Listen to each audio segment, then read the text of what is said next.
Hello everyone, welcome to Ken studies. आज है 27 फरवरी। Start करते हैं आज के एमसीक्यू क्वेश्चंस। आज का फर्स्ट क्वेश्चन है, youth India 20 summit is being held at which university. आपसे पूछा जा रहा है, युवा इंडिया 20 सम्मेलन किस विश्वविद्यालय में आयोजित किया जा रहा है। आपके ऑप्शंस हैं university of Delhi, Anna university Chennai, MIT university Noida या महाराजा सयाजी राव यूनिवर्सिटी वडोदरा। और इस क्वेश्चन में आपका करेक्ट ऑप्शन हो जाएगा option D. Youth 20 India summit का आयोजन महाजी राव यूनिवर्सिटी वडोदरा में आयोजित किया जा रहा है और इसका फोकस होगा climate change and environmental conservation पर। इसके साथ ही इसमें 600 डेलीगेट्स पार्टिसिपेट करेंगे फ्रॉम 62 कंट्रीज़। और इस समिट को इनॉग्रेट किया है chief minister of Gujarat Bhupendra Patel ने। बढ़ते हैं नेक्स्ट क्वेश्चन की ओर। World book fair 2023 will be organised by which authority. आपसे पूछा जा रहा है, विश्व पुस्तक मेला 2023 किस निकाय के द्वारा आयोजित किया जा रहा है। आपके ऑप्शंस हैं Penguin Books, National Book Trust, Ministry of Culture या Central Board of Secondary Education. इसमें आपका करेक्ट ऑप्शन हो जाएगा option B, National Book Trust के द्वारा वर्ल्ड बुक फेयर 2023 का आयोजन नई दिल्ली में किया जा रहा है। नई दिल्ली के प्रगति मैदान में इसका आयोजन शुरू हो चुका है 25 फरवरी से और ये 5 मार्च 2023 तक आयोजित किया जाएगा। नेशनल बुक ट्रस्ट की बात करें तो इसको इस्टेब्लिश किया गया था 1957 में। इसका पेरेंट ऑर्गेनाइजेशन है मिनिस्ट्री ऑफ एजुकेशन। वर्तमान समय में चेयरमैन है गोविंद प्रसाद शर्मा और इसका हेडक्वार्टर है न्यू दिल्ली में। बढ़ते हैं नेक्स्ट क्वेश्चन की ओर।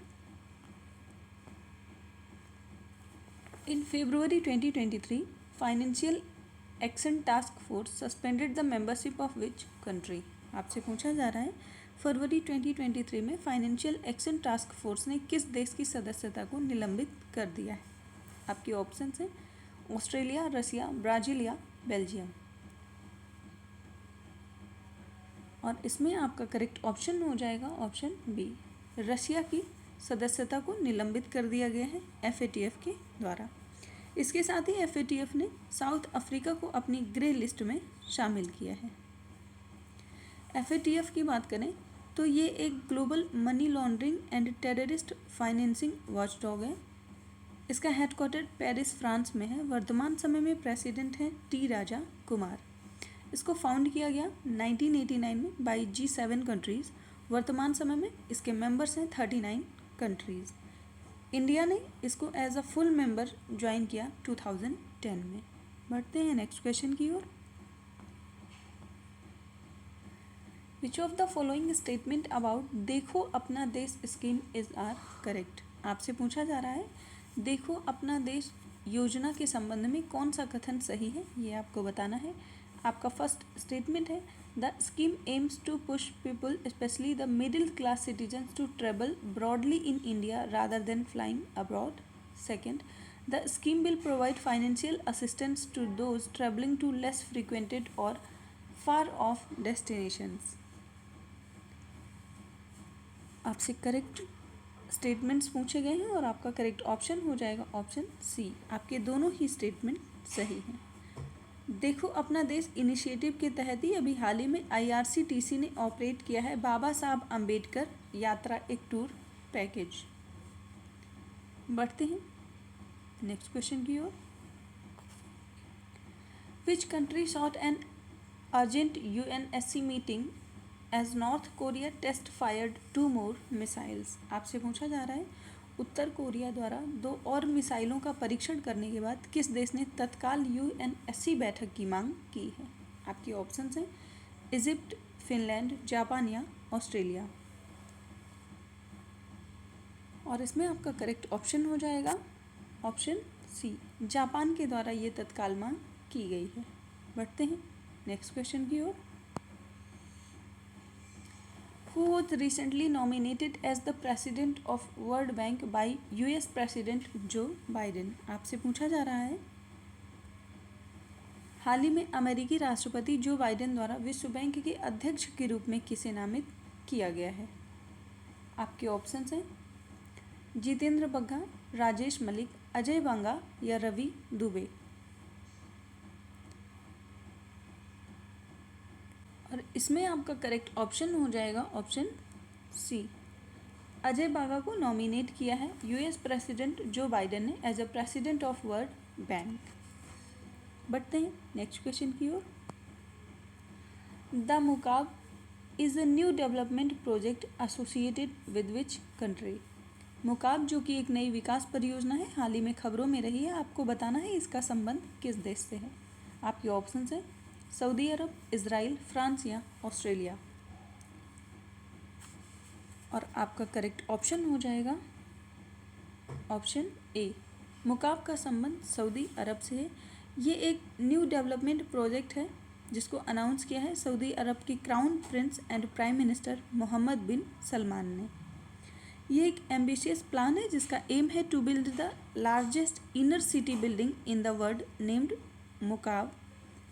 अपनी कैपिटल रियाद में इसका निर्माण करने का एम है। बढ़ते हैं नेक्स्ट क्वेश्चन की ओर। With reference to great backyard bird count, जिसको हम शॉर्ट में GBBC कहते हैं, 2023 चूज करेक्ट स्टेटमेंट। आपको ग्रेट बैकयार्ड बर्ड काउंट के संदर्भ में कौन सा कथन सही है ये बताना है। आपके स्टेटमेंट्स हैं as per GBBC Punjab has reported the highest number of bird species. Second, as per GBBC India has the third highest bird species in the world. आपसे करेक्ट स्टेटमेंट पूछा गया था और आपका करेक्ट ऑप्शन हो जाएगा option B. As per GBBC India has the third highest bird species in the world. ये आपका स्टेटमेंट सही है, पर highest number of bird species किस स्टेट में है तो वो है आपका वेस्ट बंगाल। बढ़ते हैं नेक्स्ट क्वेश्चन की ओर। Keeladi settlement site is being excavated, it belongs to. आपको बताना है किलाडी बस्ती जो अभी हाल ही में जहाँ पे खुदाई का काम शुरू किया गया है वो किस काल से संबंधित है। आपके ऑप्शंस हैं मॉडर्न पीरियड, संगम एज, गुप्ता पीरियड या हर्षवर्धन पीरियड। और इसमें आपका करेक्ट ऑप्शन हो जाएगा ऑप्शन बी, ये संगम एज से संबंधित है। तो Keeladi excavation site is a Sangam age settlement that is being excavated by Archaeological Survey of India and the Tamil Nadu State Department of Archaeology। बढ़ते हैं नेक्स्ट क्वेश्चन की ओर। Which of the following statement is incorrect? आपको नीचे दिए गए statements में से कौन सा स्टेटमेंट गलत है ये बताना है। आपका फर्स्ट स्टेटमेंट है Bolivia, Chile and Argentina are collectively referred as lithium triangle. Second, US currently controls 77% of the global lithium-ion battery manufacturing capacity. Third, lithium is also referred to white gold। आपसे incorrect statement पूछा गया है और आपका option हो जाएगा option B. आपका first और थर्ड स्टेटमेंट सही है जबकि सेकंड स्टेटमेंट रॉन्ग है, क्योंकि USA नहीं चाइना करेंटली कंट्रोल कर रहा है 77% of the global lithium ion battery manufacturing capacity. आज के करंट अफेयर सेशन में इतना ही। धन्यवाद।